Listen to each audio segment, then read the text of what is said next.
Teringat ketika berdiskusi dengan mitra saya yang menceritakan bahwa dia mendrop sebuah proyek besar di Siak karena masalah financial closing atau tidak dapat dukungan funder. Saya bertanya, loh proyek Siak emangnya nggak ada strategi lain Pak tanpa pinjaman? Cari mitra gitu? Sulit cari pinjaman di zaman sekarang Mas. Demikian dia menjawab. Swasta murni kalau greenfield company sulit bergerak. Tahun kemarin bukannya ada dengar-dengar kamu ke Tiongkok cari pembiayaan? Saya mulai menyelidik. Nah ini kalau ke Tiongkok kembali ke masalah idealisme, bukan ke masalah uang. Sudah taken, sudah DP, saya balikin semua. Nggak bisa aja pokoknya. Tadinya saya berpikir dengan siapapun bisa berbisnis. Namun ternyata ketika bolak-balik ke Tiongkok, kesimpulan saya satu, demi nasionalisme saya tolak dan lebih baik nggak saya jalankan proyeknya. Loh kok begitu ekstrim banget sih bos? Saya bertanya kemudian. Begini katanya menjelaskan, saya dengan orang Cina berbisnis tidak masalah. Sekali lagi, berbisnis dengan Chinese tidak masalah. Yang saya mundur adalah berbisnis dengan BUMN Tiongkok, berbisnis dengan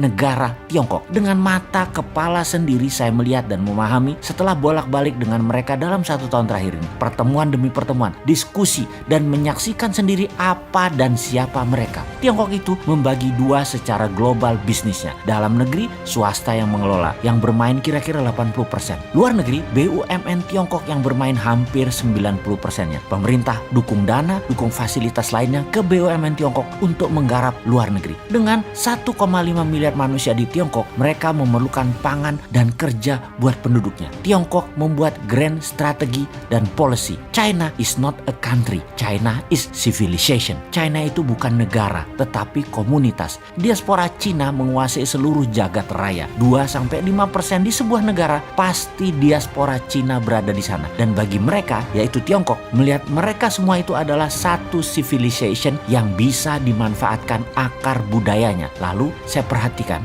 semua yang kerja di luar Tiongkok, BUMN Cina, semua muda-muda masih single paling tua, tidak lebih 35 tahun. Target mereka jelas karena terucap oleh pemimpin mereka. Mereka itu akan dijadikan diaspora. Nggak usah pulang kalau perlu. Single, kawin dengan penduduk lokal, baik Cina diaspora atau pribumi lokal, nggak masalah. Lebih murah bagi mereka, orang-orang itu tidak pulang ke Tiongkok. Targetnya seluruh dunia. Setiap negaranya akan dinaikkan diaspora Cinanya double dalam 10 tahun ke depan. Misalnya di Indonesia, diaspora populasi penduduk berasal dan keturunan Chinese ada 3%-an kira-kira. Dalam 10 tahun akan menjadi 6% dari jumlah penduduk. Ini mungkin banyak yang tidak percaya informasi seperti ini. Ini strategi Tiongkok. Ini bagian dari obor One Belt One Road. Yang 3% itu saudara kita. Tapi yang baru itu mesin perang. Dan akan tidak nyaman saudara yang sudah berpaspor hijau dari sejak lama. Namun itulah taktik perang ekonomi dan hybrid war ala Rusia Morishkova 2.0.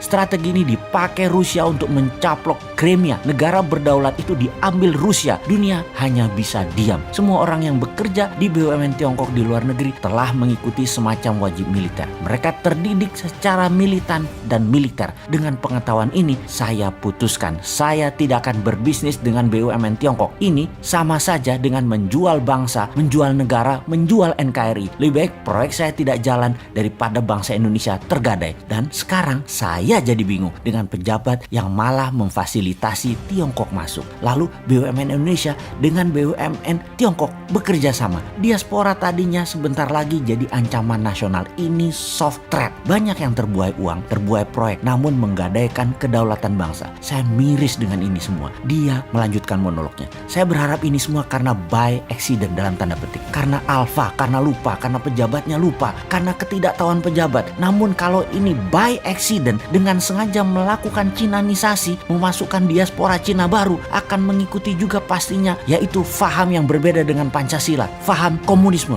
Menurut saya, rakyat rasa tidak akan diam nih.